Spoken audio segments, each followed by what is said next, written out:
Welcome, everyone. One of the best ways to prepare for the IELTS speaking test is to see it in action. That's exactly what we're doing today with this complete mock test from Spinta. As you listen, think about what the candidate does well and where they could improve. Afterwards, we'll compare notes with a full performance breakdown. Let's begin.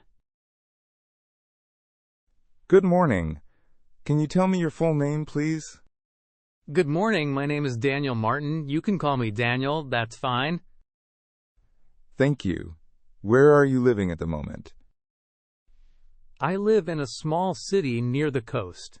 Actually, I have been lived here for 5 years, and before that I lived in another town. The area is quite calm, and for me it's convenient because I can get to work easily, and there is a park nearby where I go for walking.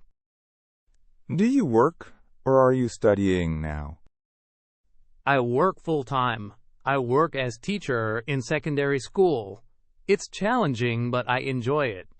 Sometimes I feel tired because of long day, but seeing students improve is very rewarding. I am trying to do more training to improve my skills at weekends. How long have you been doing that job? I have been teaching for about 6 years. I started after university, and I moved to my current school 3 years ago. At beginning it was difficult to manage classes, but now I feel more confident, and I have developed some methods that help students learn better. Let's move on. What do you do in your free time? In my free time, I like to listen to music, and sometimes I play guitar. I am very interested about music since I was a child. Usually I practice for maybe 30 minutes or an hour, and on weekends I meet with friends and we play together. Music helps me to relax after work, and also it is good for thinking about problems. I see. Do you prefer to be alone or with others when doing that? I prefer both, actually. Practicing alone helps me focus and improve technique, but playing with friends is more fun and motivating. When I play with others, I learn new songs faster, and I feel more confident to perform in front of people. Okay. One last short topic. Do you like to travel? Yes, I like travel a lot. I try to go to different places when I have holidays. Last year I visited mountains with some friends, and it was very nice to be outside city, to breathe fresh air and walk a lot. I think travel helps me to understand other cultures and makes me more open-minded. Right. Do you prefer traveling with friends or alone? Usually I prefer with friends because it's safer and more fun, but sometimes I travel alone to think and to do what I want without compromise. Both have good points, so it depends on time and place. Okay. Now we move to part 2. Here is a topic for you to talk about.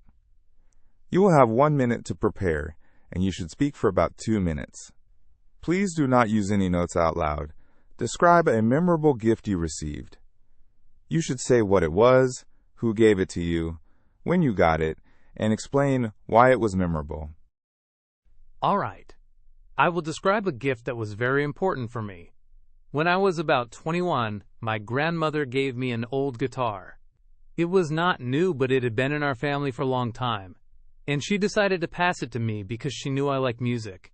I remember opening the box at home and feeling surprised and happy. The guitar needed some repair, so I took it to a shop, and after that I started to practice more seriously. It became memorable because it connected me to family memories. I could see my grandfather's handwriting inside case, and that made me feel closer to them.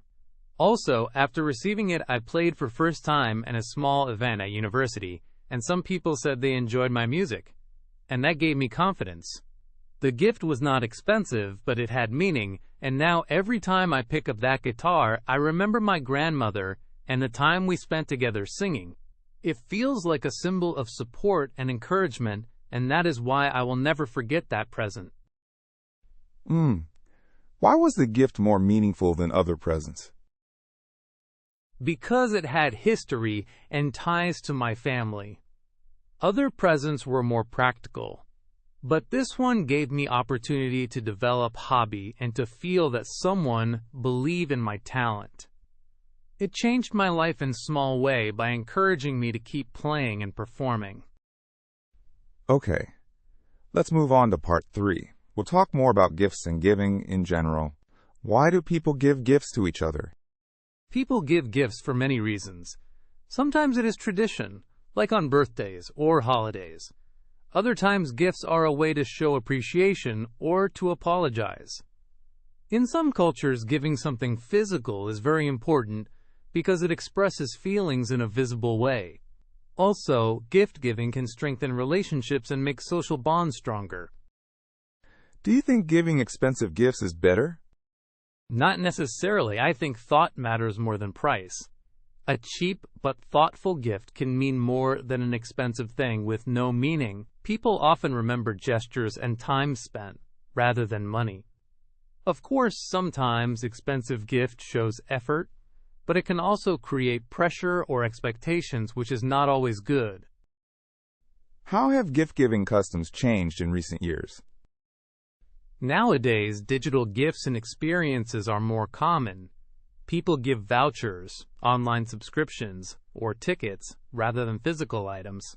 Social media also influences what is popular, and sometimes it makes gifts more showy. At the same time, environmental concerns lead some people to choose sustainable or handmade presents, so there is a mix of trends.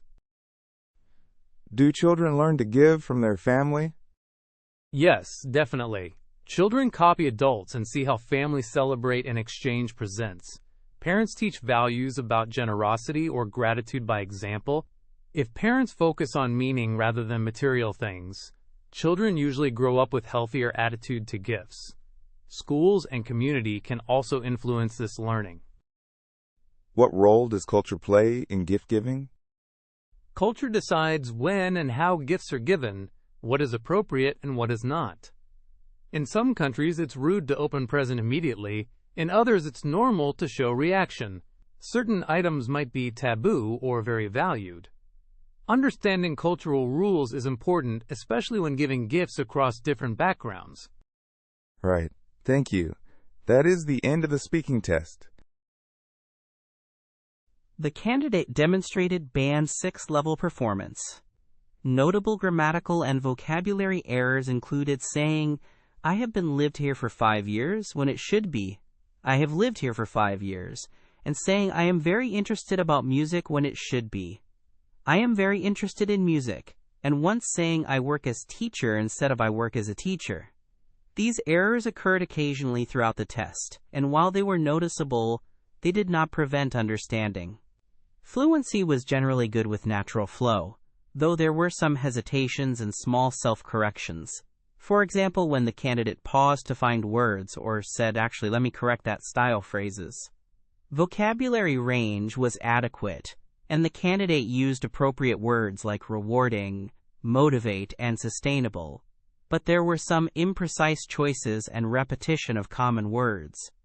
Grammatically, the candidate handled basic and some complex sentences well, but showed systematic inaccuracies with articles, prepositions, and occasional tense mixing. This performance fits Band 6 because communication was clear and coherent most of the time, with a reasonable range of vocabulary and generally fluent speech, but with recurring grammatical weaknesses and occasional imprecision that prevented a higher band. To reach Band 7, the candidate would need more consistent control of complex grammar, more precise vocabulary selection, and fewer hesitation or repair features. Thank you for practicing with this IELTS speaking mock test. Visit Spinta for more comprehensive mock tests and personalized feedback to boost your IELTS score.